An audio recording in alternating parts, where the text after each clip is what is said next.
The Galactic Council chamber floated in the darkness of space, a massive station built from crystallized starlight and quantum-locked metals. Inside its grand hall, representatives from 847 species gathered for their monthly assembly.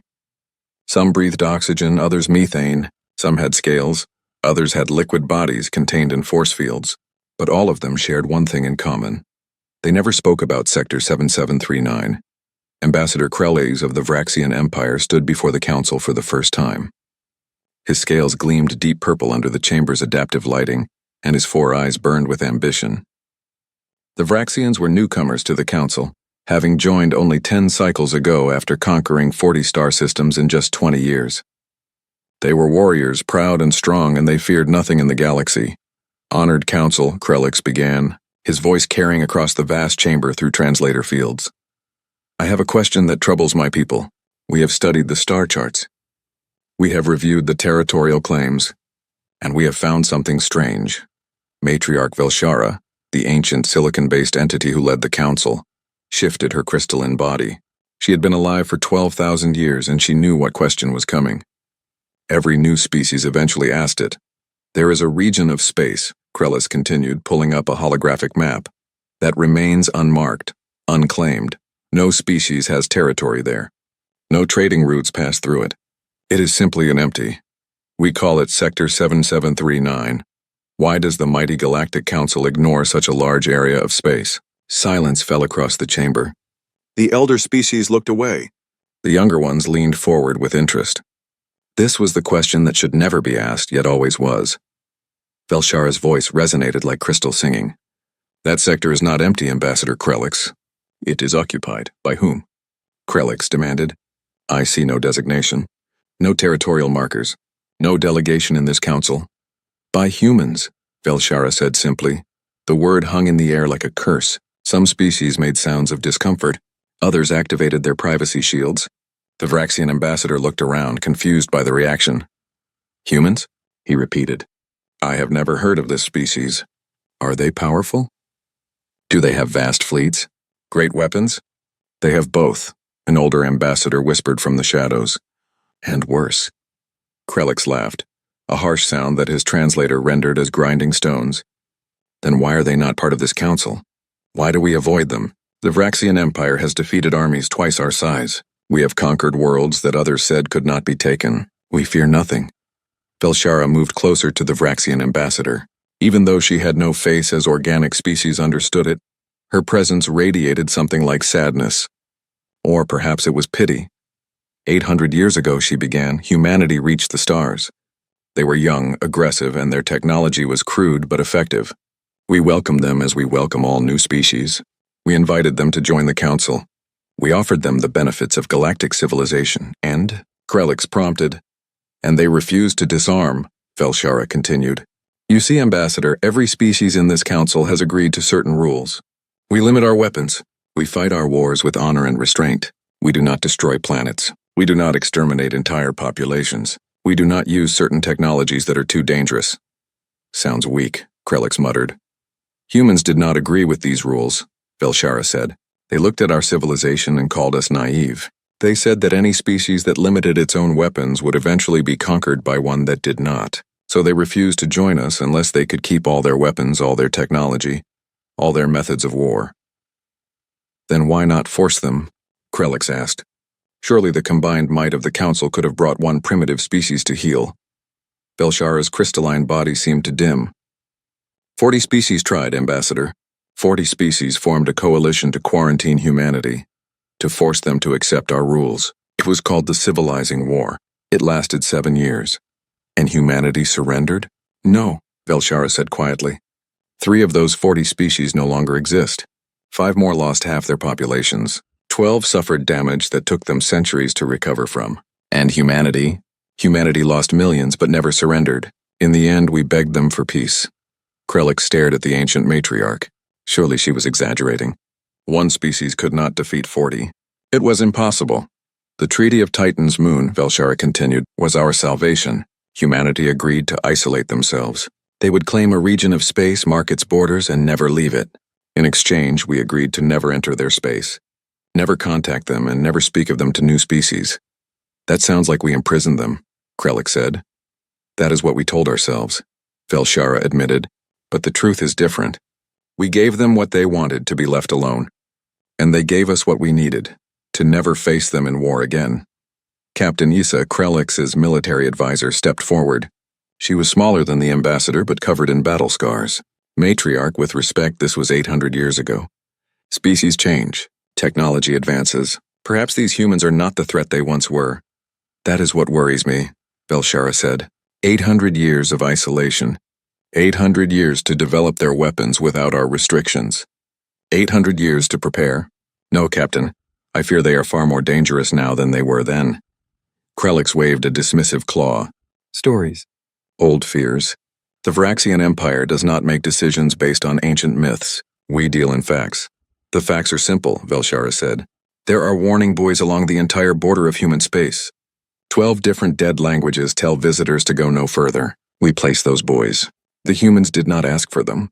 We put them there to remind ourselves of what happened when we broke the peace. Then the humans are prisoners in their own space, Krellick said triumphantly. They cannot expand. They cannot grow. Eventually they will stagnate and die. Or they already have. Perhaps, Velshara said. Or perhaps they are thriving in ways we cannot imagine. We have no way to know. That was the agreement. Krellick turned to address the full council. I propose we send a diplomatic mission to human space. It has been 8 centuries. Surely enough time has passed. We can make contact, assess the situation, and either welcome them to the council or what? Velshara asked sharply. Or claim the territory if they are extinct, Krellick finished. It is a waste to leave such a large sector empty based on old fears. The council erupted in argument. Some species agreed with Krellick. They had never seen humans and found it hard to fear them. Others, the older races who remembered, shouted against the idea. It was madness, they said. The treaty must be honored. But the Vraxian Empire was powerful, and they had many allies among the younger species. After hours of debate, no consensus was reached. Krellick left the council chamber with his head held high. He had planted the seed of doubt. Now he just needed to let it grow. 3 weeks later, Krellick stood on the bridge of the warship Dominion's Fist. Behind him, arranged in perfect formation, were 199 more Vraxian warships. It was the largest fleet the Empire had assembled in decades. Each ship carried enough firepower to crack a small moon. Their shields could withstand direct hits from fusion weapons. Their crews were trained, experienced, and ready for anything. Ambassador, Captain Issa said from her command station. Are you certain about this? The Council specifically voted against this mission. The Council voted for nothing, Krellick corrected. They could not agree. That means we are free to act. Besides, we are not violating the treaty. We are not invading. We are simply visiting. The Matriarch will be furious. The Matriarch is old and afraid, Krellick said. It is time for younger, bolder species to lead. Humanity is hidden long enough. Today we will find the truth about these ghosts that haunt the Council's dreams. Captain Issa said nothing, but her claws tightened on her command chair. Something felt wrong about this. But orders were orders, and her duty was to the Empire. All ships report ready, Ambassador, the communications officer announced. Then let us make history, Krellick declared. Set course for Sector 7739, maximum speed. Today the Vraxian Empire will be the first to enter human space in 800 years. The fleet turned as one, their engines blazing with power. They accelerated toward the border, toward the ancient warning buoys that still broadcast their messages in dead languages. As they passed the first buoy, its message washed over them in 12 different tongues. But the translators could only make out fragments. Go no further. Death awaits, Hucky, they do not forgive. Krellick laughed at the warnings. Dramatic, he said. The ancients certainly knew how to inspire fear. But we are Vraxians. We do not frighten easily. The fleet crossed into Sector 7739 without incident. Their sensors swept the space ahead, looking for defenses, for weapons, for any sign of the terrifying humans they had been warned about. They found nothing. Sensor report, Captain Issa ordered. Empty space, Captain, the sensor officer replied. No ships. No stations. No defensive satellites. Nothing but natural stellar bodies. They're not even watching their own border, Krellick said with disbelief. Either they are extremely confident or extremely primitive. Or extremely clever, Issa muttered. But the ambassador ignored her. They pushed deeper into human space, jumping from system to system. 15 light-years into the sector, They still found nothing. No patrols, no warnings, no contact at all. It was as if humanity had simply vanished. Perhaps the matriarch was right, one of the officers suggested. Perhaps they did die out. 800 years is a long time for a species that was so warlike. They may have destroyed themselves. Then we will claim this territory for the Empire, Krellick said. Search for any signs of habitation. Ruins, old stations, anything that proves humans were here. It took 2 more days of searching, but finally they found it. A yellow star with 9 planets. Their sensors detected orbital structures around the 3rd planet, massive space stations, and signs of industrial activity. Energy readings were everywhere. This was not a dead system. This was inhabited. Life signs? Krellick demanded, scanning. I'm reading approximately 12 billion individuals on the 3rd planet and surrounding structures. Carbon-based, similar to 60% of known species. Their technology appears to be interesting. Inferior to ours? In some ways, yes. Their power generation is less efficient. They're faster than light drives or slower. But their communication networks are incredibly dense, and I'm detecting some unusual energy signatures I cannot identify. 12 billion, Krellick said thoughtfully. That's small. The Vraxian homeworld alone has 80 billion. These humans are not as numerous as the old stories suggested. Should we make contact? Captain Issa asked. Of course, Krellick said. That's why we came. Helm, take us into orbit around the 3rd planet. All ships, battle formation. I want them to see our strength. Let them understand that the galaxy has changed since they hid themselves away. The Vraxian fleet moved toward Earth, 200 warships arranged in an intimidating display of military power. As they entered orbit, their sensors picked up dozens of space stations, satellite networks, and smaller ships moving between them. It was clearly an advanced civilization, but nothing that seemed threatening. Broadcast on all frequencies, Krellick ordered. Tell them we come in the name of the Galactic Council and the Vraxian Empire. Tell them it is time to talk. Before the message could be sent, a single ship appeared on their sensors. It was small compared to their dreadnoughts, maybe a quarter of the size. Its design was angular, aggressive, covered in what looked like weapon ports. The ship moved toward them with surprising speed. That's a military vessel, Captain Issa said. Old design, maybe 200 years based on the hull configuration. It's called the Remembrance. 1 ship. Krellick laughed. They send 1 ship to meet a fleet of 200?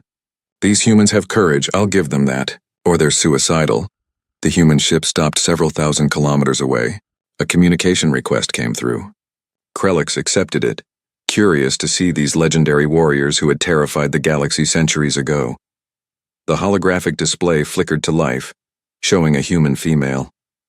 She had dark hair tied back from her face, brown skin, and eyes that seemed to look straight through the display into Krellick's soul. She wore a military uniform, dark blue with silver insignia. Her face was calm, but there was something in her expression that made Captain Issa's scales tingle with warning. I am Captain Sarah Chen of the United Earth Defense Force, the human said, her voice cold and clear. You have violated the Treaty of Titan's Moon. You have entered human space without permission. You have 1 chance to leave peacefully. Turn your ships around and exit our territory. You have 60 minutes. Krellick stared at her, then burst into laughter. You dare give me orders? Human. I am Ambassador Krellick of the Vraxian Empire. Behind me are 200 warships, each capable of destroying your entire orbital infrastructure. You have 1 small, outdated destroyer. I suggest you choose your next words carefully. Captain Chen's expression did not change. 59 minutes. Listen to me, human, Krellick said, his voice hardening. Your species has been hiding for 800 years while the galaxy moved forward. The Council has forgotten you. New powers have risen. The Vraxian Empire alone controls more territory than your entire species ever claimed. We came here to offer you a choice. Join the modern galaxy, submit to our protection and prosper, or refuse and be swept aside by history. 58 minutes, Chen said. I will not repeat myself again. You don't understand your position, Krellick said. Allow me to demonstrate. He turned to his weapons officer. Target one of those abandoned orbital platforms. The one at coordinate 772. Destroy it. Sir, that's not... Captain Issa began. Do it, Krellick ordered. One of the Vraxian dreadnoughts powered up its main weapon. A beam of concentrated plasma shot across space, striking the orbital platform. For a moment, the platform's shields held, then they collapsed. The structure exploded in a brilliant flash, debris scattering into space. Krellick turned back to Captain Chen. Do you see? That platform had shields and we destroyed it in seconds. What do you think we could do to your planet? Captain Chen's face had changed. Her calm expression was gone, replaced by something that looked like ice. Her eyes were hard, and when she spoke, her voice carried a weight that made even Krelix hesitate. That platform was not abandoned. She said quietly, "It was a memorial. 300 people died there in an accident 200 years ago. We kept it as a grave. You just desecrated the resting place of 300 souls." Krelix started, but Chen continued. "You came here with your fleet to intimidate us. You came here thinking we would bow to your strength. You came here believing the old stories were exaggerations. Ambassador Krelix of the Vraxian Empire, you have made 3 mistakes today." "And what are those?" Krelix asked, his confidence wavering. "Your first mistake was entering our space. Your second mistake was threatening us. Your third mistake was firing a weapon in our system." Captain Chen leaned forward. "You have declared war on humanity. God help you because we won't." The communication ended. The holographic display went dark. For a moment, the bridge of the Dominion's fist was silent. Then Captain Issa screamed, "All ships, battle stations! Raise shields! Power weapons!" "What are you—" Krelix started. The sensor displays lit up like stars being born. Ships appeared on every screen. Not dozens, not hundreds. Thousands of ships materialized out of empty space, surrounding the Vraxian fleet on all sides. They had been there all along, invisible, waiting. Where did they come from? Krelix whispered. "They were cloaked," the sensor officer said, his voice shaking. "Stealth technology beyond anything I've ever seen. They've been watching us since we entered the system. Maybe since we crossed the border. They were always here." Captain Issa looked at her screens and felt her blood run cold. This wasn't first contact. This was an execution. The humans had let them come, let them make their threats, let them fire their weapon, and now they would show the Vraxians why the Galactic Council had been so afraid. "Ambassador," Captain Issa said quietly, "I think we just learned why no one enters human space." The human ships began to move, and the Vraxian fleet realized too late that they had not discovered the humans. The humans had allowed themselves to be found. And now the galaxy was about to remember why they had agreed to never return. The Vraxian fleet hung in space, surrounded by thousands of human ships that had appeared like ghosts. On the bridge of the Dominion's fist, Ambassador Krelix stood frozen, his 4 eyes trying to process what the sensors were showing. It was impossible. No species could hide this many ships. No stealth technology was this perfect. "Count," Captain Issa demanded, her voice tight with controlled fear. "I'm reading. 3,217 ships," the sensor officer reported. "Wait, more are appearing. 3,500, 4,000. They're still materializing. That's more than our entire military has," another officer whispered. Krelix found his voice. "Impossible. Scan them. What class are they? Are they real or just projections?" "They're real, sir. I'm reading power signatures, life signs, weapon charges. The ships vary in size. Most are smaller than our dreadnoughts, but there are at least 50 that match or exceed our largest vessels. And, Ambassador, their weapons are hot. They're ready to fire." Captain Issa looked at the tactical display. The human ships had arranged themselves in a sphere around the Vraxian fleet. There was no gap, no weak point, no escape route. It was a perfect kill box. Whoever commanded the human forces knew exactly what they were doing. "Open communications to all ships," Krelix ordered. "We need to organize a defensive formation. We can fight our way out of this." "Sir, incoming transmission from the human flagship," the communications officer said. "Put it on screen," Captain Issa said before Krelix could speak. Captain Chen appeared again, but this time she was on what looked like a command bridge. Behind her, dozens of officers worked at stations, their movements efficient and practiced. This was not a crew that was scrambling to respond. This was a crew that had been ready for war long before the Vraxians arrived.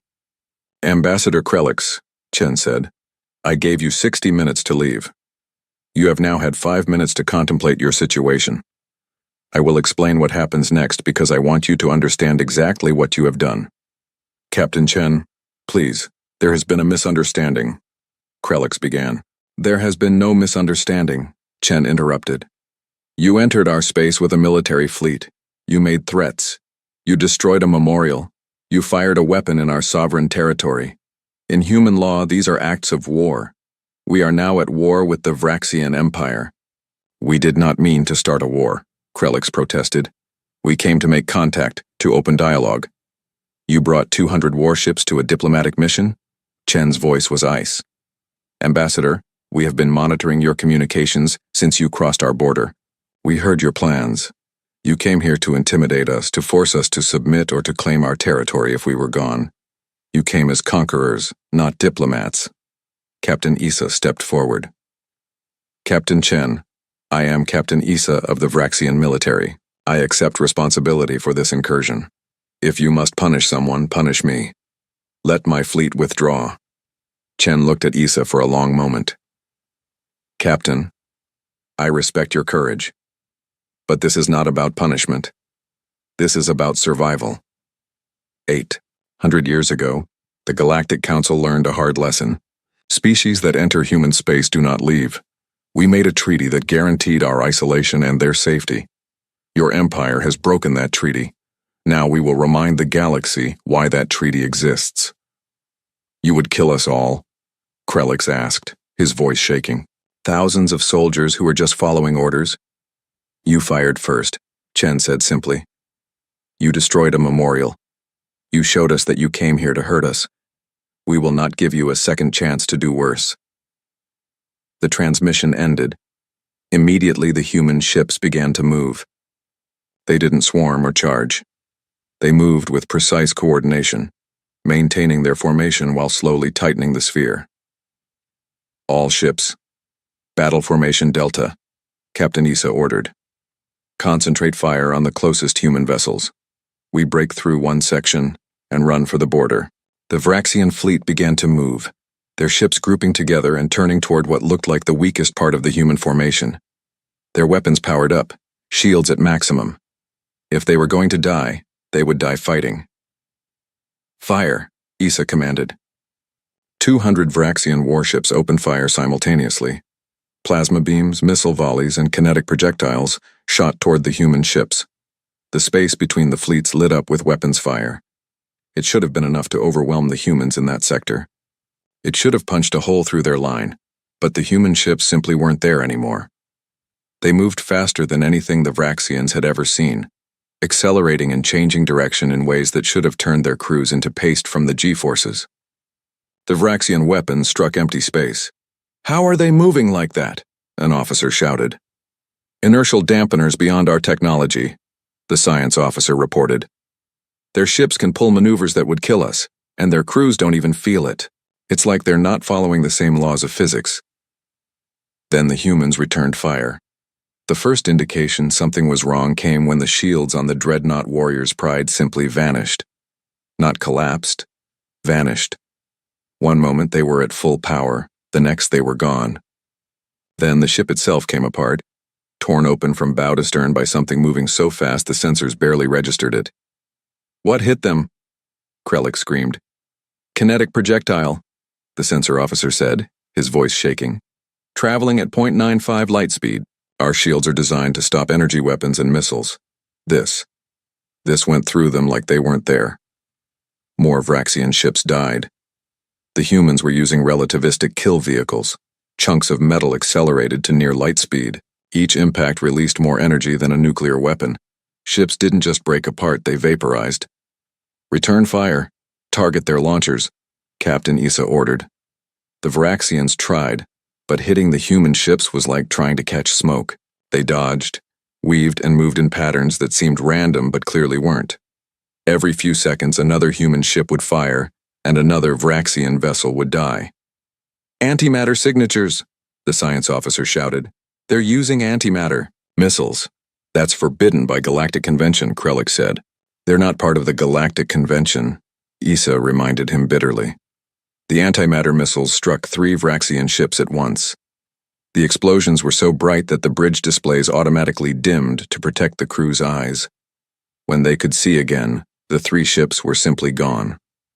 Not destroyed, erased from existence along with several thousand tons of nearby debris. "We've lost 20 ships in 4 minutes, an officer reported. "Casualties are everyone aboard those ships. No survivors." "Concentrate shields on the starboard side, all ships full power to defense," Issa commanded. But then something worse happened. The Vraxian ships began firing on each other. The dreadnought Storm's hammer turned its weapons on its sister ship and opened fire at point-blank range. 3 more ships followed, attacking their own fleet. "What are they doing?" Krelix demanded. "Their systems are compromised," the communications officer said, frantically working his console. "I'm detecting intrusion programs in our network. The humans are hacking us. They're taking control of our ships." "How is that possible? Our systems are isolated, encrypted, protected by AI firewalls." "Their AI is better than ours, sir. Much better. It's rewriting our code faster than our defenses can adapt. I'm trying to shut down our network connections, but..." The lights on the Dominion's fist flickered. Displays went dark, then came back online. For a moment, Krelix thought their own ship had been compromised. But the human attack had only been a probe, a demonstration of what they could do if they wanted. 47 ships lost, the tactical officer reported. "We're down to 153 operational vessels. Damage reports coming in from all sectors. Admiral, we can't win this." Captain Issa looked at the display. The truth was clear. They were being toyed with. The humans could have destroyed the entire fleet in the first minute. Instead, they were taking their time, killing ships one by one, showing the Vraxians exactly how outmatched they were. "All ships, full retreat," Issa ordered. "Scatter pattern Omega. Jump to FTL as soon as possible." "We can't just run," Krelix protested. "We don't have a choice," Issa snapped. "They're killing us.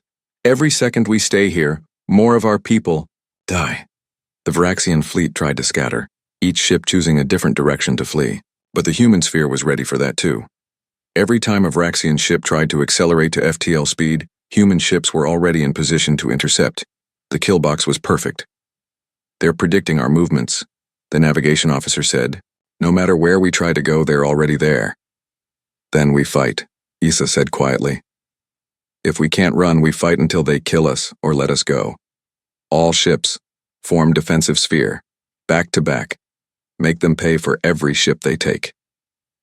The remaining Vraxian vessels pulled together, forming a tight ball with their strongest shields facing outward. It was a desperate move, but it was all they had left. They fired everything they had at the surrounding humans, hoping to overwhelm them with sheer volume. The battle raged for hours. The Vraxians fought with courage, with desperation, with everything they had, and slowly, steadily they died. The humans dismantled them ship by ship, using tactics that were clearly designed not just to destroy but to terrify. They would disable a ship's weapons but leave life support, letting the crew watch their fleet die around them. They would hack into communications and broadcast the screams of dying Vraxians across all frequencies. They were sending a message, and that message was clear. This is what happens when you enter human space. By the 8th hour of battle, only 60 Vraxian ships remained. Krelix sat on the floor of the bridge, his scales pale with shock. Captain Issa was wounded, green blood seeping through her uniform, but she refused medical attention. She needed to see this through, to bear witness to what her crew endured. "Incoming transmission," the communications officer said weakly. "It's Captain Chen." "Put it on," Issa said. Chen appeared on the screen. She looked tired, but her voice was still strong. "Captain Issa, you and your people have fought well. You have courage. That is why I am going to offer you something we rarely give, a choice." "What choice?" Issa asked. "One ship will be allowed to survive," Chen said. "One ship will be allowed to leave human space. That ship will carry a message back to the Galactic Council, back to the Vraxian Empire, back to everyone who thinks the old warnings were just stories. The rest of your fleet will die here. Choose which ship lives." Krelix stood up, his legs shaking. "Let me go. I am the ambassador. It is my responsibility." "No," Chen said. "Not you, ambassador.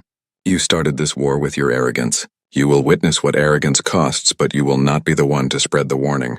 Captain Issa, you tried to stop this. You understood the danger. You will be our messenger." "I won't leave my crew," Issa said.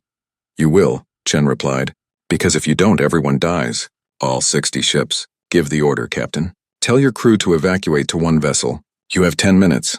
Issa looked at the faces of her bridge crew. They had followed her into this disaster. They deserved better than to die in a war they didn't start. "All ships," she said into the fleet-wide channel. "Evacuate to the destroyer Swift Revenge. Transfer all critical personnel and wounded. You have 9 minutes." There was chaos as ships began moving close to each other, shuttles and teleporters working overtime to move personnel. Some ships were too damaged to evacuate, Some crews stayed behind voluntarily, giving up their spots for the wounded. In the end, nearly 4,000 Vraxians crammed into a destroyer designed for 300. Krelix tried to board the swift Revenge, but Captain Issa stopped him. You wanted to make history, Ambassador. You wanted to be bold. Now you will watch what boldness costs. You stay with me. When the 9 minutes were up, the swift Revenge separated from the fleet. The human ships opened a narrow corridor in their formation, just wide enough for one vessel. The destroyer moved through it slowly, its crew silent, watching their fellow ships grow smaller in the distance. On the Dominion's fist, Krelix and the remaining Vraxians waited for death. But first, Captain Chen appeared on their screens one last time. Ambassador Krelix, she said, before you die, I want you to understand something. 800 years ago, the Galactic Council demanded we disarm. They said our weapons were too brutal, our methods too cruel. They said we needed to be civilized. We refused and they attacked us. She gestured behind her and the screen split to show archived footage. Humans fighting against overwhelming odds. Cities burning under alien weapons. Human ships, primitive and small, ramming into enemy dreadnoughts because they had no other weapons left. Children being trained to fight. Entire planets mobilized for total war. They thought they were teaching us a lesson, Chen continued. They thought we would surrender once we understood their superiority. But humans do not surrender. We adapt, we evolve, we learn, and most importantly, we remember. The footage changed, showing human technology advancing, ships growing larger, more deadly, weapons being developed that made the Galactic Council's arsenals look like toys. Humans didn't just fight, they transformed war into a science. We spent 800 years alone, Chen said. While you explored the galaxy, we explored the boundaries of military technology. While you made peace among yourselves, we made ourselves into the perfect weapon. We didn't do this because we wanted to conquer. We did it because we wanted to ensure that no one would ever conquer us. Please, Krelix whispered. We understand. We were wrong. Let us go. You destroyed a memorial, Chen said, her voice hard. 300 people rested there. You turned their grave into a demonstration of power. For that alone, you deserve what comes next. But this is not about vengeance. This is about sending a message. She leaned forward and her next words were spoken slowly, clearly, so there could be no misunderstanding. No species enters human space. That is the rule. That has always been the rule. You came here thinking you could change it. Now you will die knowing you were wrong, and the galaxy will remember what happens when the rule is broken. The transmission ended. The human ships began their final attack. This time there was no testing, no demonstration, no measured response. They fired everything at once. The sky filled with weapons fire, so dense that space itself seemed to tear apart. Ambassador Krelix watched as the Dominion's fist came apart around him. The last thing he saw before the hull breached was the face of Captain Issa on a screen, watching from the swift Revenge as it jumped to FTL speed. She was crying, and he realized she was crying for him. For all of them, for the waste of it all. Then there was light, heat, and nothing. On the swift Revenge, Captain Issa stood on the bridge as they emerged from FTL, far from human space. Behind them, the human fleet remained at the border, silent guardians of a territory that had just reminded the galaxy why it was forbidden. In her hand, she held a data core. Captain Chen had given it to her before they left. On that core was everything. The full history of the civilizing war, the Treaty of Titan's moon, and complete footage of what had just happened to the Vraxian fleet. It was proof.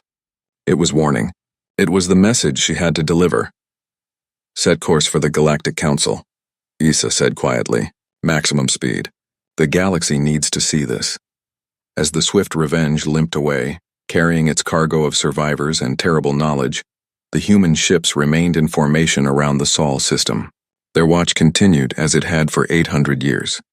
They had broken their isolation only long enough to remind the universe why that isolation existed. Captain Sarah Chen stood on the bridge of her flagship, looking at the debris field where 153 Vraxian ships had died. She felt no joy in the victory, only a deep sadness that it had been necessary.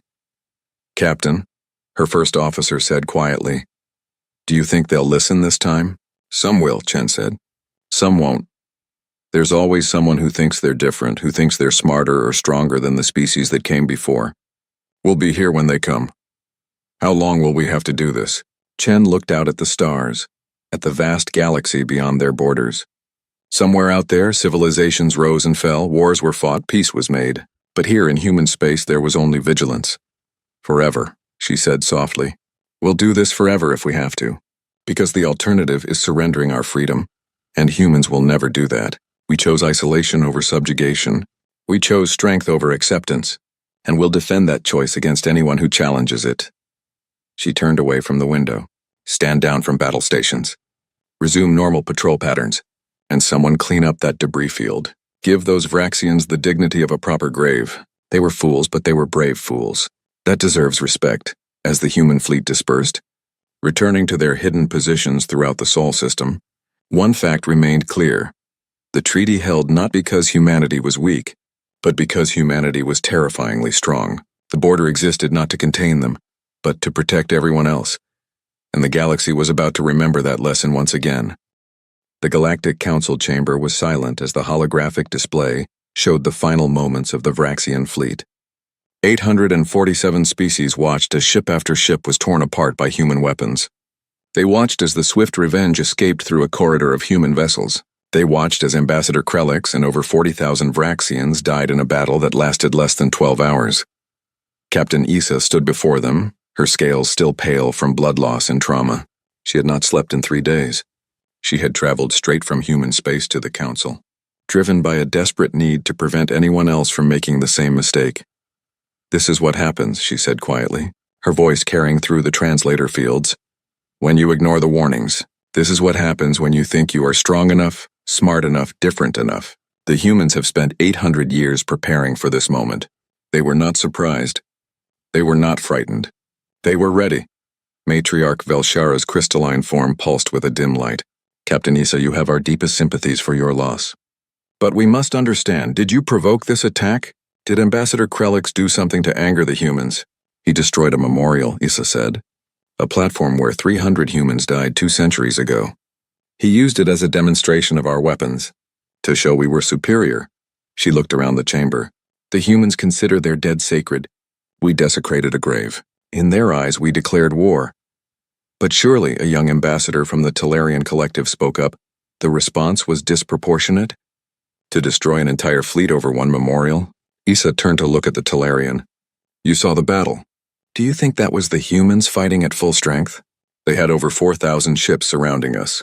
They used maybe 1/10 of their weapons. They could have destroyed us all in minutes. Instead, they took hours.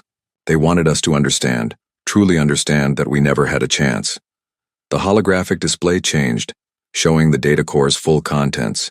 Images from 800 years ago appeared, the civilizing war. The council members watched as their ancestors' fleets attacked human colonies. They watched human cities burn. They watched as humanity, fighting against overwhelming odds, slowly turned the tide of the war. We always knew humans were dangerous, an elder member spoke, but we thought time would soften them. We thought 800 years of isolation would make them weaker, more vulnerable. It did the opposite, Issa said. Every human child learns military strategy in school.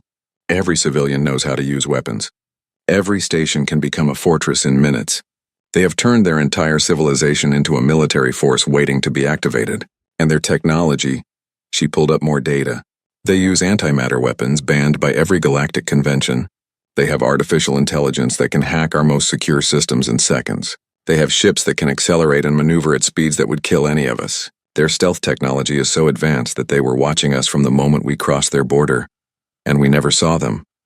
How is their stealth so effective? A scientist from the Quillian Assembly asked. Our best sensors should have detected something. They bend light around their ships, Issa explained. Not with shields or fields, but by manipulating space-time itself. To our sensors, there's nothing there. Not empty space, literally nothing. No energy signature, no mass reading, nothing. They don't hide their ships. They remove them from our ability to perceive reality. The chamber erupted in panicked conversation. Species that had been confident in their defensive abilities suddenly realized that humans could be anywhere. Watching, listening, and they would never know. Matriarch Velshara raised her crystalline arms, and the chamber fell silent. Captain Issa, in your professional military opinion, could the combined forces of the Galactic Council defeat humanity in open war? Issa was quiet for a long moment. Every eye in the chamber was on her. She thought about her crew, her friends, the 40,000 Vraxians who had died. She thought about the cold efficiency of the human attack, the perfect coordination, the overwhelming technological superiority. No, she said finally. We would lose, even if every species contributed their full military might. Even if we had numerical superiority of 1,000 to 1, we would lose. Humans have spent 8 centuries doing nothing but preparing for war. They have no trade routes to defend, no diplomatic relations to maintain, no internal politics to distract them. They have one purpose: to ensure no one can ever conquer them. They have perfected it. That cannot be true, the Vraxian High General said from the embassy section. You are traumatized, Captain. You saw your fleet destroyed. But surely combined council forces, General. Issa interrupted, her voice hard. I watched human ships move in ways that should be impossible. I watched them fire weapons that our shields could not stop. I watched them take control of our computers as if our security meant nothing. And I watched them do all of this while using only a fraction of their fleet. They have 4,000 ships in just one system. The data core shows they have 50 colonized systems. How many ships do you think they have total? 10,000? 50,000? 100,000? The silence that followed was absolute. The math was simple and terrifying. If humanity had even 10,000 ships with the technology Issa described, they could conquer a significant portion of the galaxy before anyone could stop them. Why haven't they? A voice asked from the upper gallery. It was Ambassador Thren of the Peaceful Consortia, a species that had never fought a war. If they are so powerful, why haven't they left their territory? Why haven't they conquered us? Because they don't want to, Issa said. That's what makes them truly dangerous. They're not conquerors. They're survivors. They don't want our territory or our resources. They just want to be left alone. The Treaty of Titan's Moon gave them that. As long as we honor it, they honor it. They're not interested in war, but they're always ready for it. Matriarch Velshara turned to the full council. We must vote on a response. Do we honor the treaty and reinforce the border, or do we consider the Vraxian fleet's destruction an act of war and respond in kind? War, the Vraxian High General shouted. They killed 40,000 of our citizens. This cannot stand. But Captain Issa stepped forward. General, with respect, they killed 40,000 who invaded their territory. We broke the treaty. We fired first. We desecrated their memorial. By any standard of interstellar law, they acted in self-defense. If we go to war over this, we are the aggressors, and we will lose. You are a coward, the general said coldly. I am a realist, Issa replied. I was there. You were not. I watched them kill us like we were nothing. If you want to send more Vraxians to die, that is your choice. But I will not support it. I will not lead soldiers into a war we cannot win against an enemy who only wants peace. The Vraxian High General stood and stormed out of the chamber. But Issa's words had struck a chord with many of the other species. They had seen the footage. They had heard her testimony. And they understood that this was not about pride or honor. It was about survival. For 3 days, the council debated. War faction argued that allowing humans to destroy a council fleet without response would make them look weak. Peace faction argued that the Vraxians had violated the treaty and deserved their fate. Neutral species tried to find a middle ground. During those 3 days, something else happened. The data core Captain Issa had brought contained more than just battle footage. It contained 800 years of human history. Species throughout the galaxy began to study it, to understand what humanity had become during their isolation. They learned about human culture, which seemed to glorify warriors and sacrifice. They learned about human entertainment, which was filled with stories of underdog victories and never surrendering. They learned about human philosophy, which held that freedom was worth any price, including death. But most disturbing of all, they learned about human weapons development. The data core showed a timeline of technology advancement that made galactic scientists weep. Humans had not stagnated, they had exploded forward. Every year they invented something new, something deadlier, something more efficient at killing. They weaponized everything, a Quillian scientist reported to the council. Technologies we use for mining, they use for weapons. Technologies we use for medicine, they use to develop biological agents. Technologies we use for communication, they use for cyber warfare. Every single advancement in human civilization has a military application. They think in terms of weaponization by default. That's insane, someone said. That's survival, Captain Issa corrected. They were attacked by 40 species. They learned that peace is not given, it must be defended. So they defend it with everything they have. On the third day of debate, something unexpected happened. A transmission came from the edge of human space. It was broadcast to the entire Galactic Council on all frequencies. Captain Sarah Chen appeared on screens across the galaxy. "People of the Galactic Council," she said, "I am Captain Sarah Chen of the United Earth Defense Force.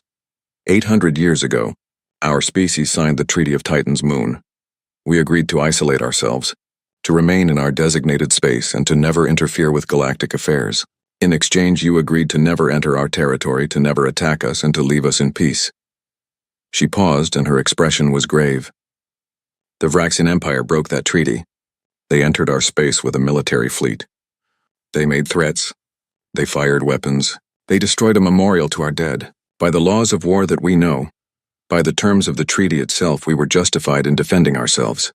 We did so. The result is what you have all seen." The transmission showed images of the battle, but from human perspectives. It showed Vraxian ships firing first. It showed the destroyed memorial. It showed everything that led to the human response. "We do not seek conflict," Chen continued. "We never did. 800 years ago, we asked only to be allowed our own way of life, our own methods, our own choices. The Council refused. They demanded we change to fit their ideals. We refused. War resulted. The treaty ended that war." She leaned forward, and her next words carried weight. "We will honor that treaty. We will remain in our space. We will not expand. We will not attack. We will not conquer, but we will defend ourselves against anyone who threatens us. The borders exist for your protection, not ours. Remember that." Then her expression softened slightly. "I know some of you are debating war. I know some of you think you must respond to save face or honor. I ask you not to make that mistake. We don't want to fight you. We don't want to kill you. We want only to be left alone. Give us that and we give you peace. Force us to fight and we give you annihilation."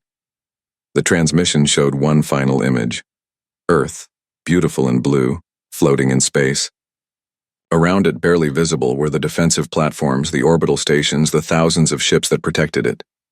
"This is our home," Chen said softly. "We will defend it with everything we have, everything we are, and everything we can become. Choose peace. Choose to honor the treaty. Choose to let us remain as we are, because the alternative benefits no one." The transmission ended. The council chamber was absolutely silent. Some members were frightened. Some were angry, but most were thoughtful. They had heard not a threat but a plea. Humanity did not want war. They were offering peace, but from a position of absolute strength. Matriarch Velshara spoke into the silence. "I propose a vote. All in favor of reaffirming the Treaty of Titan's Moon, of strengthening the border protocols, and of declaring human space permanently off-limits to all council species. Indicate now." Lights began to appear throughout the chamber. Green for yes, red for no, amber for abstain. Captain Issa held her breath, watching as the votes tallied. When the count was complete, the result was clear. 691 votes for peace, 156 votes for war. The treaty would stand. The Vraxian delegation walked out of the chamber. They had voted for war and they had lost.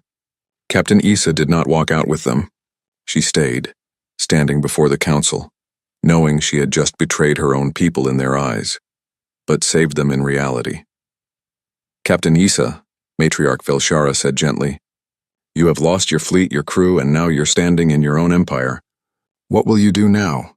Issa looked up at the ancient matriarch. "I will make sure this never happens again. I will travel to every world, every species, every military academy, and I will tell them what I saw. I will make them understand that the warnings are not myths, the borders are not suggestions, and humans are not to be tested. That is a heavy burden to carry alone," Velshara said. "I won't be alone," Issa replied. "There are 4,000 survivors from my fleet. Many of them will help me.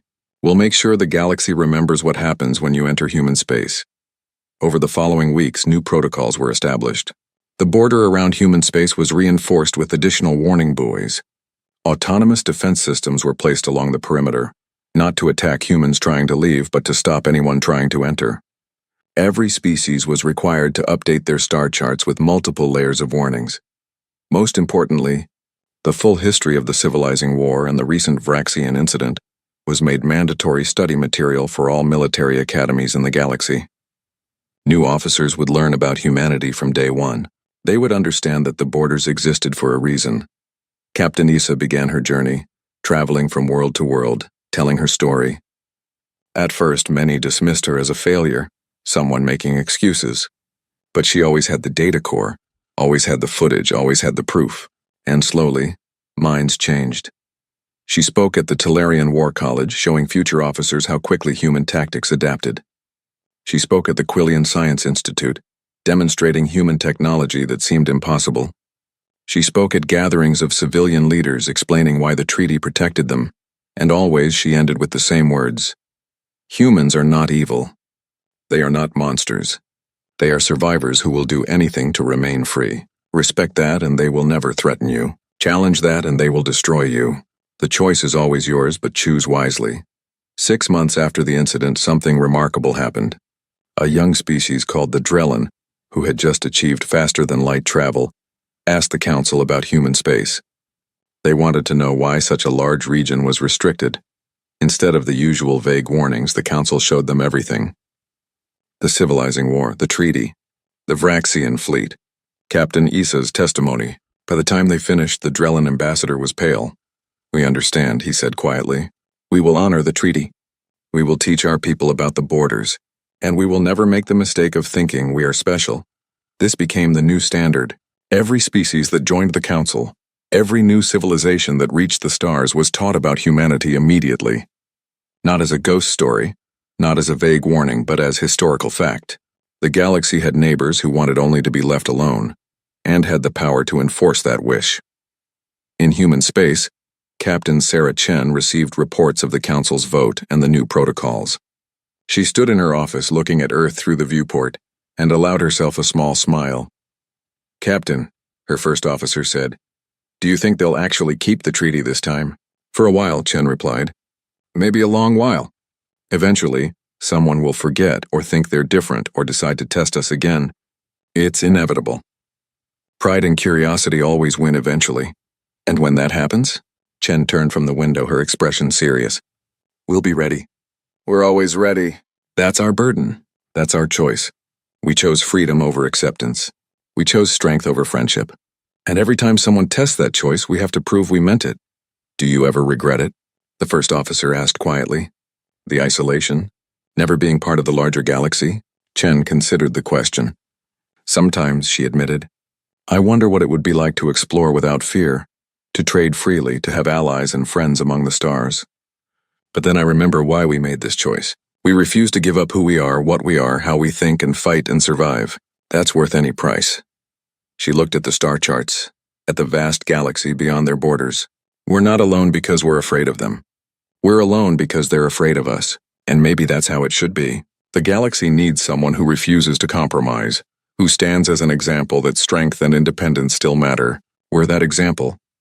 Even if it means we're isolated forever? Even then, Chen said firmly, because the day we give up that isolation, the day we let them dictate how we should be is the day we stop being human.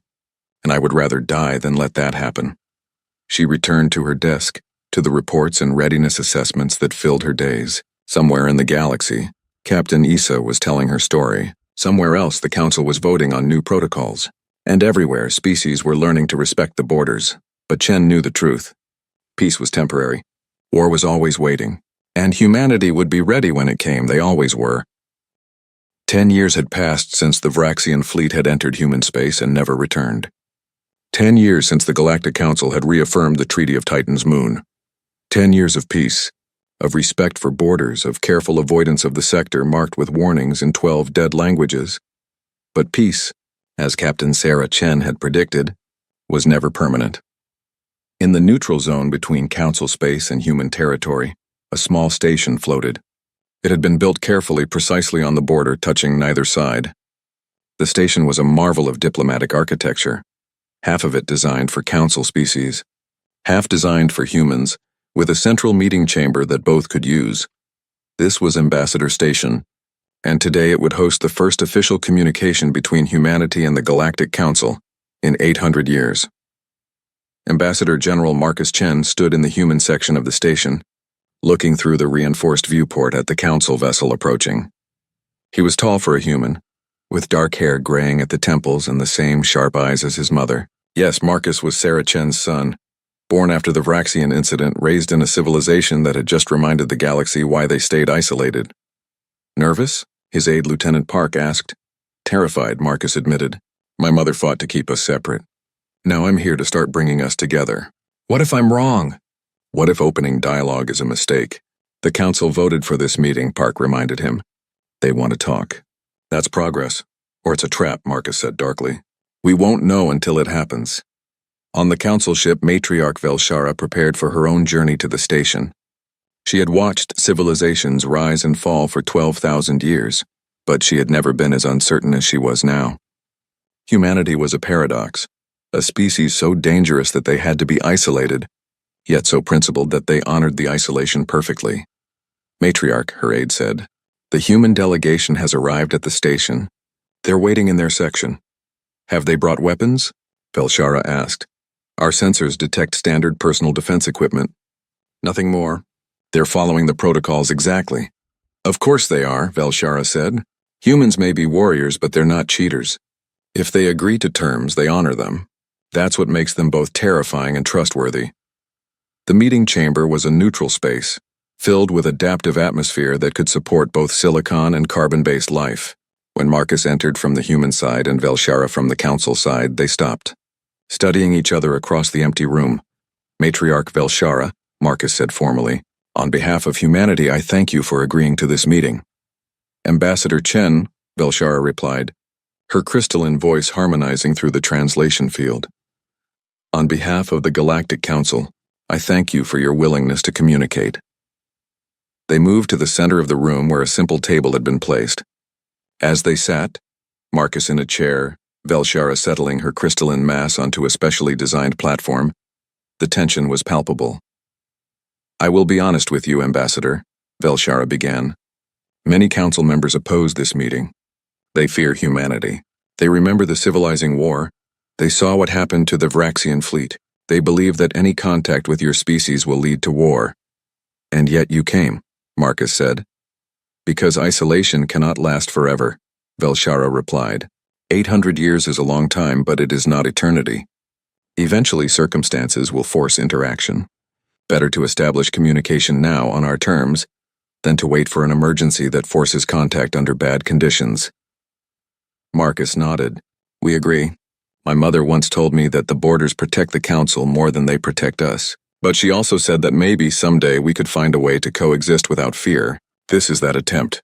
Your mother is Captain Sarah Chen, Velshara said. I have studied her transmissions, her tactics, her words.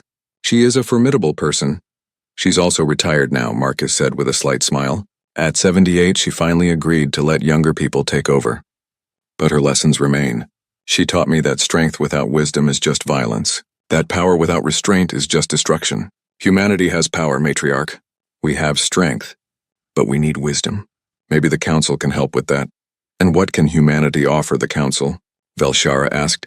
Marcus was quiet for a moment. Perspective. See, the Council has been at peace for so long that you've forgotten what war really means. You have rules for combat, conventions for conflict. You fight wars like games with agreed-upon rules. That works fine until you meet someone who doesn't play by your rules. You mean like humanity, Velshara said.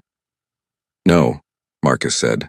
I mean like the next species that refuses to be civilized. Because we won't be the last. Somewhere in the galaxy, another species is evolving, developing weapons, learning to fight. Eventually, they'll reach the stars. And they might not be as reasonable as we are. You call yourselves reasonable? Velshara's tone was almost amused. We made a treaty and honored it for 800 years, Marcus pointed out. We could have left our space at any time. We could have conquered weakly defended systems. We could have struck at the Council from surprise. But we didn't. We stayed where we agreed to stay. That's reasonable.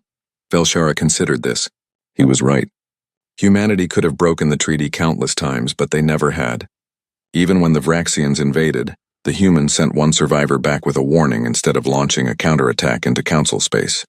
What do you propose? She asked. Cultural exchange, Marcus said. Limited, controlled, but real. Let some of your scientists study our technology. Not the weapons, but the underlying principles. Let us study yours. Let our historians share stories.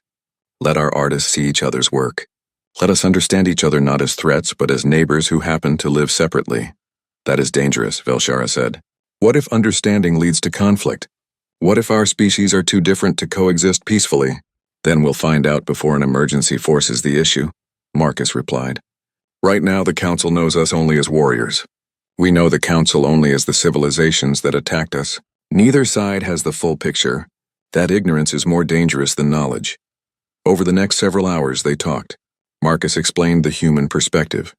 A species that had fought countless wars against itself, learned the hard lessons of total warfare, and decided that the only way to preserve peace was to be too strong to attack. Velshara explained the Council perspective. Species that had evolved past physical conflict, that valued cooperation over competition, that saw war as a failure of civilization. We are not so different, Marcus said eventually. You want peace. We want peace. The difference is how we achieve it. You achieve it through understanding and cooperation. We achieve it through strength and deterrence. Both methods work in their own way. But your method requires constant vigilance, Velshara observed. You can never rest, never relax your guard. That must be exhausting. It is, Marcus admitted. Every human child learns military strategy. Every civilian knows emergency protocols. Every station can become a fortress. We don't have the luxury of peace that you have, but that's the price we pay for freedom. Is it worth it? Velshara asked quietly. Marcus looked at her and his expression was serious. Ask me that question in another 100 years. If we're still isolated, still watching the borders, still preparing for the next invasion, then maybe it wasn't worth it. But if we can find a way to engage with the galaxy while remaining ourselves, to contribute without compromising, to have allies without surrendering our principles, then yes, it will have been worth everything. The meeting continued for days. They discussed technology, culture, history, and philosophy. They debated the nature of peace and war. They argued about the civilizing war and who was at fault. But they never came close to violence. Instead, they came to understanding. I have a proposal, Velshara said on the 5th day, a formal one to take back to the Council. We establish a permanent diplomatic station here on the border. Representatives from humanity and the Council meet regularly to exchange information, discuss concerns, and prevent misunderstandings. No military alliance, no economic treaties, no political entanglements, just communication. My government would accept that, Marcus said carefully, but with conditions. The station remains exactly on the border. Neither side crosses into the other's territory. All meetings are recorded and made public to both populations. And most importantly, the military border remains. Human ships do not enter Council space. Council ships do not enter human space ever. Agreed, Velshara said. The borders stay. They must stay. Too many species in the Council still fear humanity. Removing the borders would cause panic. We don't want the borders removed, Marcus said. We like our isolation. But we also recognize that total isolation is unsustainable. This is a middle path, separate but communicating. When Marcus returned to human space, he was greeted by his mother at the border station. Sarah Chen was older now, her hair gray, her movements slower, but her eyes were still sharp. How did it go? She asked. Better than expected, Marcus admitted. Velshara is wise, ancient. She understands that both sides have legitimate concerns. We agreed to regular diplomatic meetings, cultural exchanges, but the borders stay firm. Sarah nodded approvingly. Good, the borders protect us. Never forget that. I won't, Marcus promised. But Mother, I also learned something. The Council isn't our enemy. They never really were. They're just afraid. Fear makes people dangerous, Sarah warned. Afraid people do foolish things. True, Marcus said. But understanding can reduce fear. Not eliminate it. We'll always be dangerous to them, and they'll always be a potential threat to us. But maybe we can turn that mutual danger into mutual respect. Sarah looked at her son for a long moment. You're braver than I was, she said finally. I fought to keep us separate because I feared what would happen if we engaged. You're trying to find a way to engage safely. Maybe your generation will succeed where mine couldn't. We're standing on your shoulders, Mother, Marcus said. You bought us time, space, and security. Now we can use those gifts to build something better. News of the diplomatic meeting spread throughout the galaxy. Reactions were mixed. Some species were hopeful, seeing it as a first step toward bringing humanity into the galactic community. Others were terrified, viewing any human engagement as the beginning of an invasion. Captain Issa, now an independent consultant traveling the galaxy, heard the news while teaching at a military academy on the Quillian homeworld. She had spent 10 years telling the story of the Vraxian fleet, warning against entering human space. Now humans were voluntarily opening communication. "Does this change your message?" a young Quillian officer asked her. "No," Issa said firmly. "The message remains the same. Don't enter human space." The treaty stands. The borders stay. What's changed is that we now have a way to understand humans without threatening them. That's progress, not a threat. "But if we understand them better, won't that make us want to engage more?" another student asked. "Probably," Issa admitted. "Understanding usually leads to curiosity. But that's why the diplomatic station is on the border, not inside human space. We can satisfy our curiosity safely through designated channels, without risking another incident like the one that killed my fleet." She pulled up the old footage, now 10 years old but still powerful. "Never forget what happened when we ignored the warnings. Never forget that humans are willing to defend themselves absolutely. And never forget that the only reason we have peace is because both sides honor the treaty." On the other side of the galaxy, in a quiet system far from both human and council space, something else was happening. A new species had just achieved faster-than-light travel. They called themselves the Korath, and they were aggressive, militaristic, and unaware of galactic politics. The Korath had no interest in joining the council. They saw space as territory to be conquered, resources to be claimed, and weaker species to be dominated. They had fought brutal wars on their homeworld before unifying under a military dictatorship. Now they were ready to bring that same philosophy to the stars. Their first scouting missions found empty systems, undefended planets, and what looked like easy conquests. The galaxy, they decided, was weak and ripe for taking. They began to build a war fleet, planning their expansion, marking the most valuable systems to attack first. One of those systems was on the edge of human space. The Korath had never heard of humans. They had never heard of the Treaty of Titan's moon. They had never heard about the civilizing war or the Vraxian incident. They saw only a well-developed system with no visible defenses, and decided it would be their first major conquest. In human space, automated early warning systems detected the Korath ships 3 months before they would reach the border. The signals were analyzed, the ships studied, the technology assessed. Humanity watched as a new player entered the galactic stage, one that seemed to be heading straight for them. "They're not council ships," an analyst reported to the Defense Command.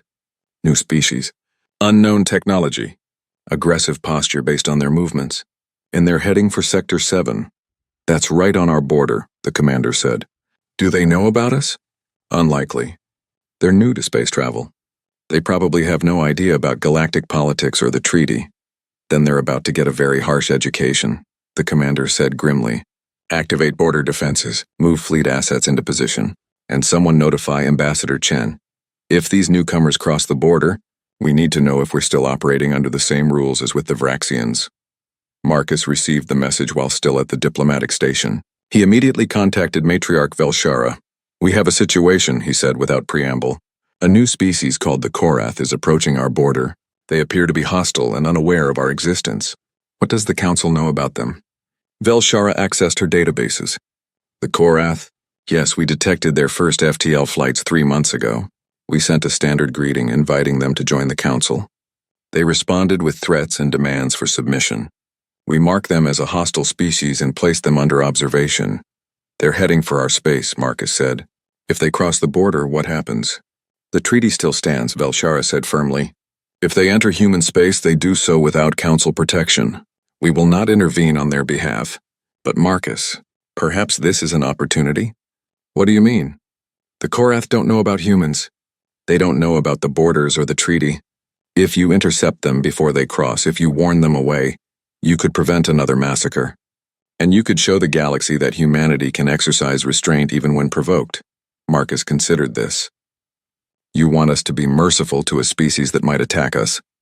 "I want you to show that humanity has evolved beyond just defense," Velshara said. "That you can be strong and wise, powerful and restrained. The Vraxians invaded and died.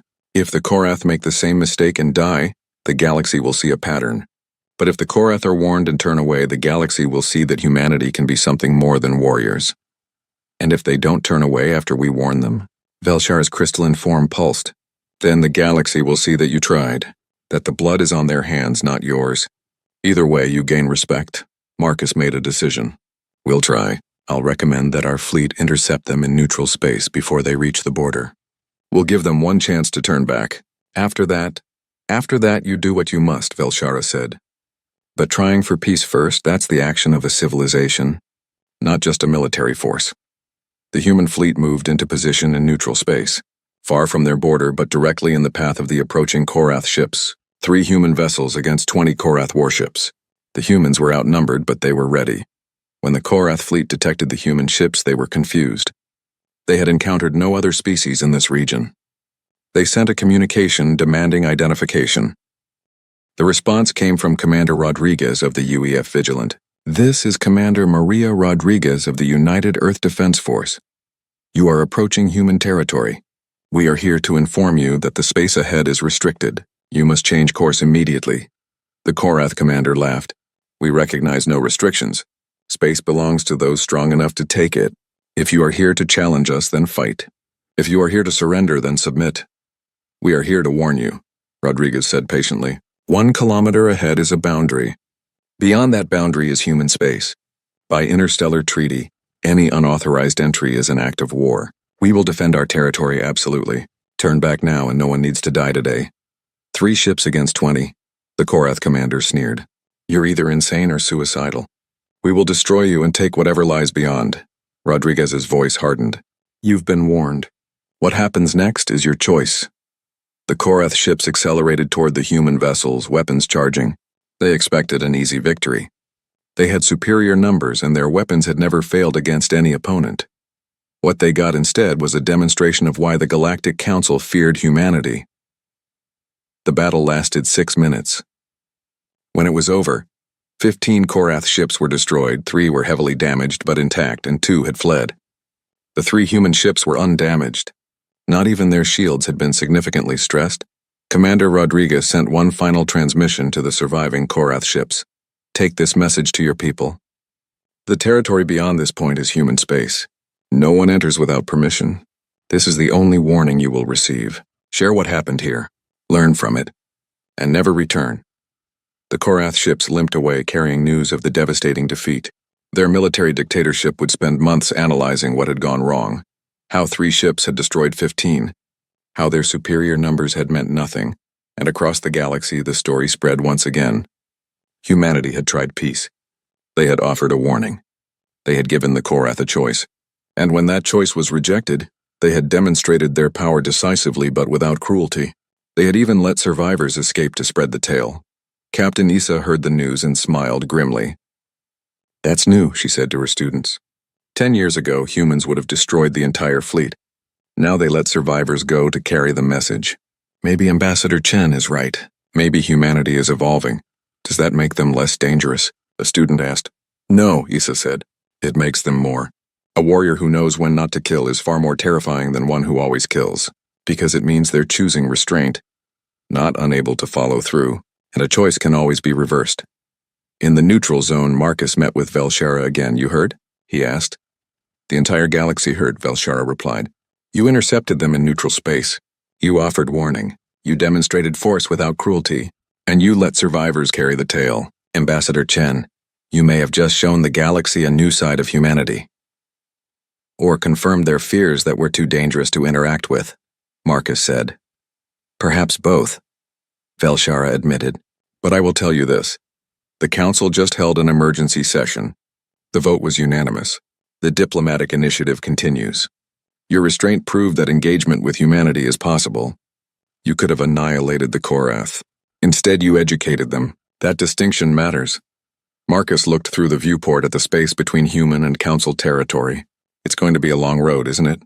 Building trust, reducing fear, learning to coexist. Yes, Velshara agreed. But for the first time in 800 years, it feels possible.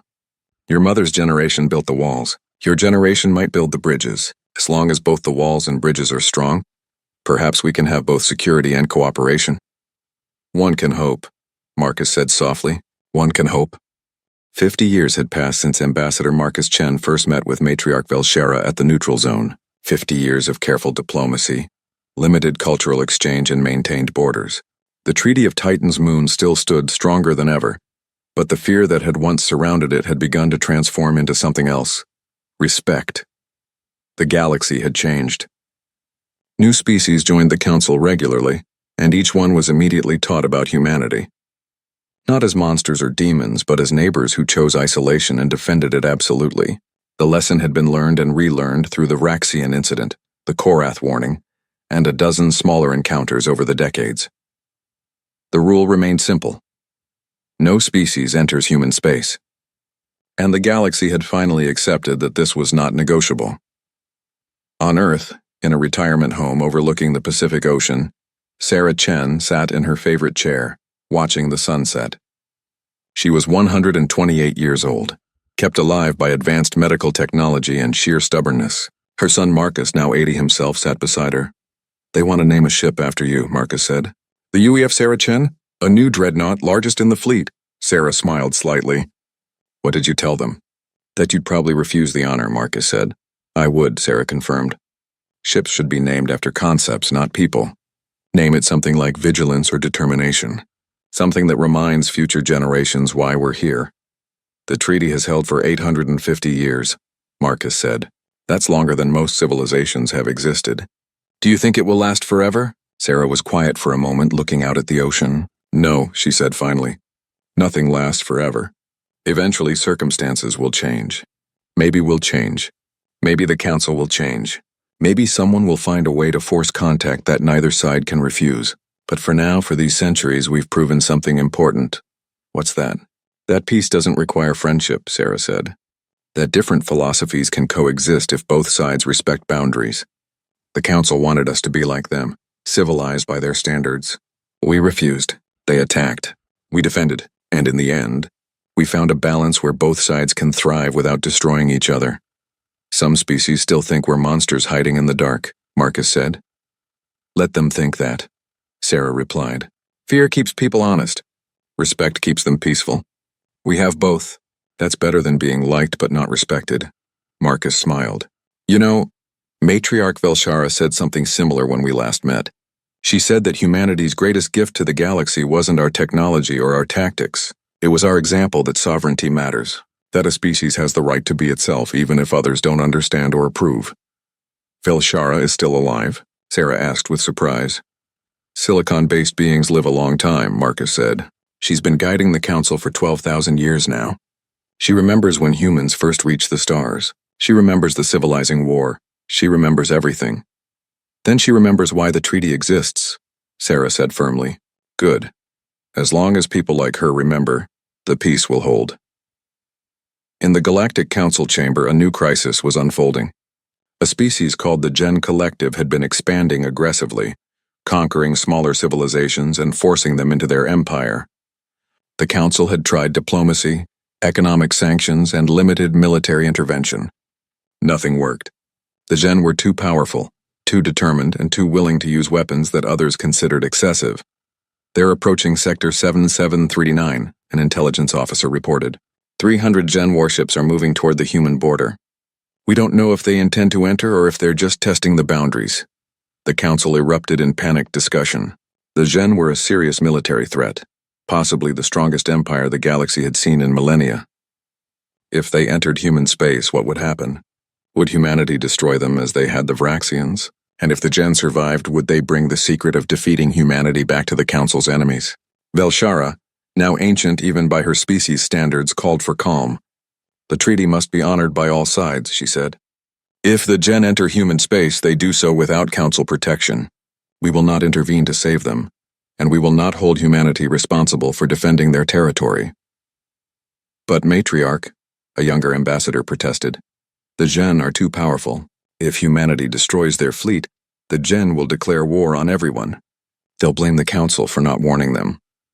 "We have warned them," Velshara said tiredly. "Repeatedly. We sent them all the historical records. We showed them what happened to the Vraxians. They dismissed it as propaganda. Some species must learn lessons the hard way. In human space, Commander Jessica Park, daughter of Lieutenant Park who had served with Ambassador Chen decades ago, watched the Gen fleet approach. She commanded the defense platform Guardian's Watch, one of 40 orbital fortresses protecting the Sol system. Behind her, thousands of human ships waited in stealth positions, just as they had 50 years ago when the Vraxians came. "They're 3 hours from the border," her tactical officer reported. "No attempt at communication. No course changes.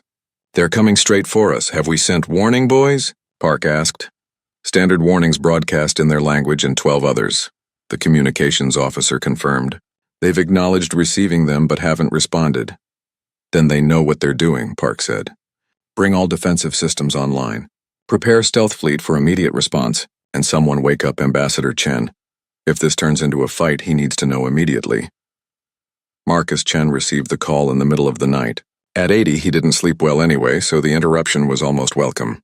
He listened to the report, dressed quickly, and headed to the command center. Can we try the same approach we used with the Korath? He asked Commander Park when he arrived. Intercept them in neutral space, give them a warning, demonstrate force if necessary. The Gen are different from the Korath, Park said. They've studied our previous encounters. They know about the Vraxians. They know about the Korath. And they're coming anyway. Either they think they're strong enough to defeat us, or they're testing us intentionally. Why would they test us? Marcus asked. To see if we're as strong as the stories say, Park replied. Or to provoke us into attacking first so they can justify a larger war. The Gen conquer through creating conflict, then claiming they were defending themselves. It's their pattern. Marcus thought about this. So if we intercept them, we're falling into their trap. But if we let them cross the border, we're risking our security. Correct, Park said. Difficult choice. Contact Velshara, Marcus decided. Immediately. If the Gen are trying to create an incident, the Council needs to know our response is purely defensive. The connection to the neutral zone station was established quickly. Velshara appeared on the screen, her crystalline form dimmer than Marcus remembered. She was old, truly ancient now, and it showed. Ambassador Chen, she said, I assume you're calling about the Gen fleet. They're approaching our border, Marcus confirmed. Matriarch, we believe they're trying to provoke an incident. If we intercept them in neutral space, they'll claim we attacked without provocation. If we wait until they cross the border, they'll have a foothold in our territory. Either way, they win politically. Then what do you propose? Velshara asked. Let them cross, Marcus said, and several officers behind him gasped. Let them cross the border, let them enter our space. But we don't fire first. We surround them, we lock weapons on them, we make it clear they're in a kill box. But we give them one chance, just one, to turn around and leave. That's incredibly dangerous, Velshara said. What if they attack while inside your territory? Then we defend ourselves, Marcus said simply. And the entire galaxy will see, through every recording, every sensor log, every transmission, that they fired first. That we offered mercy and they rejected it. The Gen won't be able to claim victim status. The Council will support this approach, Velshara said after a moment. We will broadcast our own sensor data showing the Gen entering human space without permission and being offered a chance to retreat. If they attack, the responsibility is entirely theirs. 2 hours later, the Gen fleet crossed the border into human space. Immediately, as had happened 50 years before with the Vraxians, thousands of human ships materialized out of stealth. The Gen fleet found itself surrounded, outnumbered 5-1, with weapons locked onto every single ship.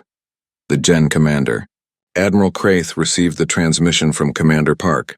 Gen fleet, you have entered human space without authorization. This is a violation of the Treaty of Titan's Moon and an act of aggression. You have one opportunity to withdraw. Turn your ships around. Exit our territory and no action will be taken against you. You have 30 minutes to comply. Kraith studied the tactical display. His intelligence reports had said humans were advanced, but this was beyond what he had expected. His 300 ships were completely surrounded by thousands of human vessels, all of which showed weapon signatures far beyond his own technology. But the Gen Collective did not back down. Ever. Their entire culture was built on the principle of domination. To retreat would be to show weakness, and weakness led to conquest by others. Human vessels, Kraith broadcast. We do not recognize your claim to this territory. We do not acknowledge your treaty. Space belongs to those strong enough to hold it. If you attempt to stop us, you will face the full might of the Gen Collective. 29 minutes, Park said calmly. The Gen fleet continued forward, pushing deeper into human space. Human ships matched their movement, maintaining the surrounding formation. It was like watching a bubble move through water. The human fleet flowed around the Gen, never losing formation, never giving them an opening. 15 minutes, Park announced. Kraith was sweating now. His tactical officers were reporting that human weapons tracking was perfect, that their ships could maneuver faster than anything in the Gen military, that their stealth technology had allowed them to position this entire fleet without detection. Everything the intelligence reports had said was true, but still the collective's doctrine was clear: never retreat. 5 minutes, Park said. Admiral Kraith, this is your final warning. Turn back now or face destruction. In the Zhen flagship's bridge, junior officers were openly afraid. Some were whispering about the reports from the Vraxian incident, about how 40,000 soldiers had died in hours. But Kraith could not show weakness. The collective was watching. We will not retreat, he said firmly. Time's up, Park said quietly. Then, on all frequencies, she broadcast. The Gen Collective has been warned and has refused to withdraw from human territory. All ships you are authorized to engage. Target weapons and engines only. Give them a chance to surrender. The human fleet opened fire, but not with their full arsenal. They used precision weapons targeting specific systems. Jin ships lost weapons, propulsion, communications, but their hulls remained intact. Life support was untouched. Within 10 minutes, the entire Gen fleet was disabled but alive. Kraith sat in his command chair, his ship powerless and drifting. Around him, 300 Gen vessels floated helplessly, surrounded by thousands of human ships that had dismantled them without breaking a sweat. Commander Park's face appeared on his screen. Admiral Kraith, your fleet is now disabled. Your weapons are destroyed. Your engines are offline. But you're alive. All of you are alive. That was a choice we made. Why? Kraith asked, his voice hollow. Why not kill us? Because we're not conquerors, Park said. We're defenders. You came into our space. You threatened us. We stopped you. That was necessary. But killing you wasn't necessary. You're no longer a threat, so you get to live. What now? Kraith asked. Now Council vessels will enter our space with our permission to retrieve your ships and crews, Park explained. You'll be towed back across the border. You'll return to the Zhen Collective, and you'll tell them what happened here. You'll tell them that humanity offered peace and you rejected it. You'll tell them that we could have killed you but chose not to, and you'll tell them that if they ever enter our space again, the response will be the same, total defeat. But with mercy if possible. The Collective will see this as weakness, Kraith said bitterly. Then they're fools, Park said bluntly. Mercy from a position of strength isn't weakness, it's civilization. The galaxy has fought us for 850 years. They attacked us, we defended ourselves. They tested us, we proved our strength. Now we're showing that strength includes restraint. If the Collective can't understand that, they'll learn it the hard way next time.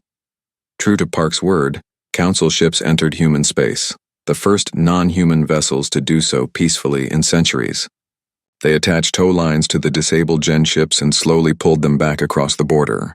The entire operation was recorded and broadcast across the galaxy. The reaction was unprecedented. Species that had feared humanity for centuries saw something different. Humans who could have massacred their enemies but chose to disable and release them instead. It was the action of a civilization that was confident in its power, secure in its boundaries, and mature enough to know when killing wasn't necessary. The Gen Collective, facing the humiliation of having their fleet defeated and returned like disobedient children, withdrew from their aggressive expansion. The incident had shown them that there were powers in the galaxy they couldn't intimidate, territories they couldn't conquer. More importantly, it had shown them that strength didn't always mean destruction. In the council chamber, Velshara addressed the assembly for what would be her final speech. At 12,000 years old, even silicon-based beings felt the weight of time. I have watched civilizations rise and fall, she said, her crystalline voice resonating through the chamber. I have seen empires conquer and collapse. I have witnessed war and peace, cooperation and conflict. And I have learned that the most dangerous species are not the ones who cannot be defeated, but the ones who choose not to destroy even when they could. She gestured to the holographic display showing the Gen fleet being towed away by Council vessels. Humanity has shown us once again what they truly are. Not monsters, not demons, but a species that values freedom so highly they will defend it absolutely, yet values life enough to preserve it when possible. They are warriors who know when not to fight. They are powerful beings who choose restraint, and that makes them not our enemies, but perhaps our greatest teachers. What do you mean, matriarch? A young ambassador asked. The Council has spent 50,000 years pursuing peace through understanding, Velshara explained. We have succeeded in creating a civilization where war is rare and cooperation is common. But we achieved this by avoiding conflict, not by mastering it. Humanity took a different path. They mastered conflict so completely that they no longer need to use it. They prepared for war so thoroughly that they created peace. She paused, her ancient form pulsing slowly. Perhaps the future of galactic civilization lies not in the Council's path or humanity's path alone, but in a synthesis of both. We teach cooperation and understanding. Humans teach strength and determination. Together we could build something unprecedented, a civilization that is both peaceful and strong, understanding and unyielding, cooperative and free. Are you suggesting we integrate humanity into the Council? Someone asked. No, Velshara said firmly. The borders must remain. Humanity needs its isolation and we need the boundaries. But perhaps we can learn from each other across those borders. Perhaps the next 1,000 years can be about building respect across differences, rather than eliminating differences to build harmony. On Earth, in the retirement home, Sarah Chen watched the Council's broadcast. Tears ran down her weathered face. Marcus, she said to her son who had come to watch with her, I think we might have done it. I think we might have actually done it. Done what, Mother? Shown them that freedom is worth defending, Sarah said. That compromise isn't always the answer. That sometimes the right thing to do is to say no and mean it, even when everyone else says you should say yes. We stayed true to ourselves for 850 years. We fought when we had to. We showed mercy when we could, and maybe finally they understand. The treaty will hold? Marcus asked. For a while longer at least, Sarah said. Maybe another 100 years. Maybe another 1,000. Eventually something will change. But we've proven the principle. A species can choose its own path, defend that choice, and still be part of the larger community. We don't have to be alone to be free, and we don't have to surrender to be connected. She reached out and took her son's hand. You'll carry this forward. Your generation and the ones after. The borders stay, but the dialogue continues. Keep us strong. Keep us vigilant, but also keep us human. Capable of mercy, capable of growth, capable of hope. I will, Marcus promised. We all will. Sarah Chen died 3 days later, quietly in her sleep. She was given a military funeral with full honors. Representatives from the Galactic Council were invited to attend via holographic link from the neutral zone. They watched as humanity mourned one of their greatest defenders, a woman who had shaped their destiny for nearly a century, Velshara. Too old now to continue as matriarch but still revered throughout the galaxy, sent a personal message. Sarah Chen taught the galaxy that strength without cruelty is the highest form of power.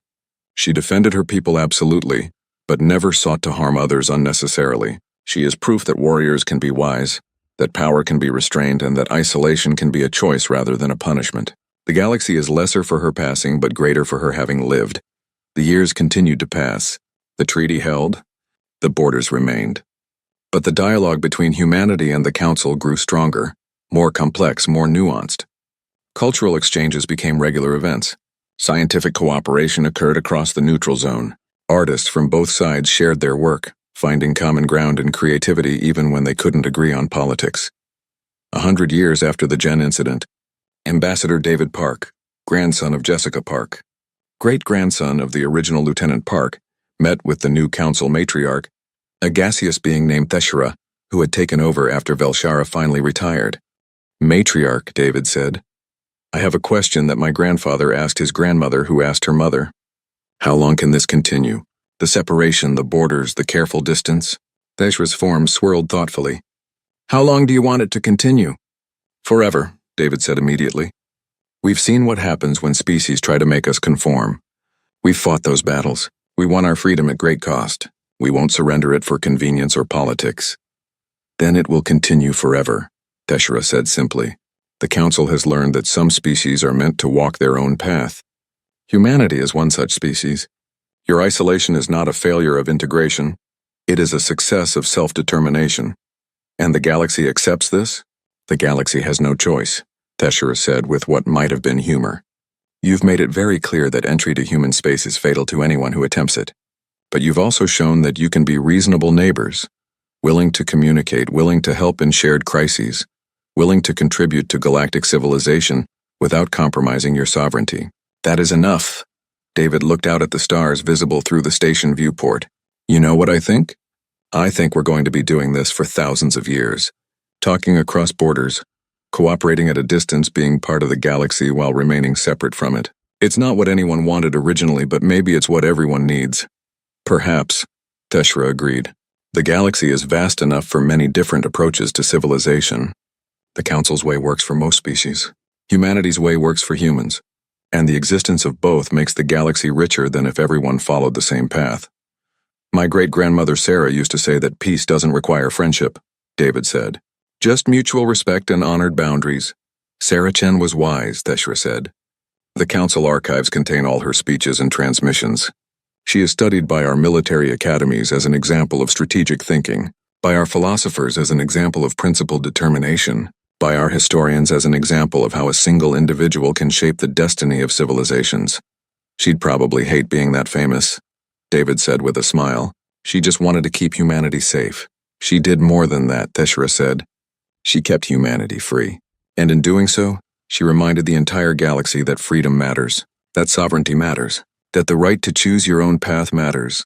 The Galactic Council existed for 50,000 years before humanity reached the stars. We had answers to every question, solutions to every problem. Then you arrived and asked a question we couldn't answer. What if we don't want your solutions? That question changed everything. In human space, children still learned military tactics in school. Civilians still practiced emergency protocols. Every station could still become a fortress in minutes. The vigilance never ended, the preparations never ceased. But now, alongside the military training, children also learned about the Council, about the thousands of species in the galaxy, about the different ways civilizations could organize themselves. And they learned about the Treaty of Titan's Moon, about Sarah Chen and Marcus Chen and all the others who had defended humanity's right to be itself. They learned that strength without wisdom was tyranny, that power without restraint was destruction, and that isolation could be a choice rather than a curse. The borders remained, marked by warnings in 12 dead languages and 12 living ones. The defensive platforms hummed with power, always ready, never needed. The fleets patrolled in stealth, watching, waiting, but hoping never to fight. And in the neutral zone, human and council representatives met regularly, talking, learning, understanding each other a little better with each encounter. Not friends, perhaps, but no longer enemies either, just neighbors with different philosophies, respecting each other's boundaries, contributing to each other's growth, proving that civilization could take many forms and all could coexist. The galaxy had learned its lesson. Some species are meant to walk alone, and humanity, in its isolation, had become both a warning and an inspiration. A warning of what happened when you tried to force conformity, and an inspiration showing that sovereignty could be defended, that principles could be maintained, and that a species could be both separate and connected, isolated and engaged, powerful and peaceful. No species entered human space. The treaty held, and the galaxy, vast and diverse, was richer for having neighbors who chose their own path and defended it absolutely. That was the price of arrogance, learning to respect others' choices. And that was the reward of determination, keeping the freedom to make those choices. In the end, both sides learned, both sides grew, and both sides found a way to coexist that honored their differences rather than erasing them. The stars shone on, indifferent to the struggles below. But among those stars, humanity stood as proof that there were many ways to reach for them, many paths to civilization, many definitions of success. They had chosen isolation over compromise, strength over submission, and in doing so, had taught the galaxy that sometimes the greatest wisdom is knowing when to stand alone.